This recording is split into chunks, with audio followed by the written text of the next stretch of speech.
नमस्कार लाडक्या बहिणींनो, तुम्हाला जानेवारी महिन्याचे हप्त्याची आतुरता लागली होती। 1500 रुपये सर्व लाडक्या बहिणींच्या खात्यामध्ये आजपासून जमा होण्यास सुरुवात झालेली आहे। उद्यापासून होणार होती अशी आशा लागली होती, पण आता आजपासूनच सर्व पात्र लाडक्या बहिणींच्या खात्यामध्ये हे जमा होण्यास सुरुवात झालेली आहे। मी तुम्हाला एक फोटो दाखवतो पेमेंट आल्याचा। तुम्ही संपूर्ण माहिती मेसेजचा फोटो बघा, ही खरी बातमी आहे आणि जवळच्या लाडक्या बहिणींसुद्धा शेअर करा।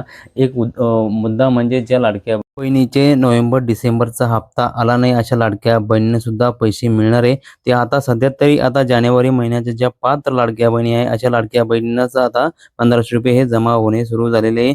तुम्ही चिंता करू नका लाडक्या बहिणींनो, आता अधिवेशन सुद्धा चालू झालेले आहे। कारण की आता ज्या लाडक्या बहिणींना नोव्हेंबर डिसेंबर जानेवारी महिन्याचा हप्ता आला नाही, त्यांची केवायसी त्यांनी आता एडिट केली असेल, ते जर पात्र असतील त्यांना उद्यापासून किंवा त्या संदर्भात सुद्धा नवीन माहिती येणार। त्या संदर्भात सुद्धा आपण तुम्हाला माहिती देणार आहोत। त्यासाठी तुम्ही जर चॅनलवर नवीन आला असाल तर चॅनलला सबस्क्राईब करून ठेवा, जेणेकरून लाडक्या बहिणींनो तुम्हाला महत्त्वाचे अपडेट वेळोवेळी मिळत राहील। लाडक्या बहिणींनो चिंता करू नका, तुम्हाला सुद्धा हा हप्ता जमा होणार आहे, पण सध्या तरी लाडक्या बहिणींना 1500 रुपये जमा होण्यास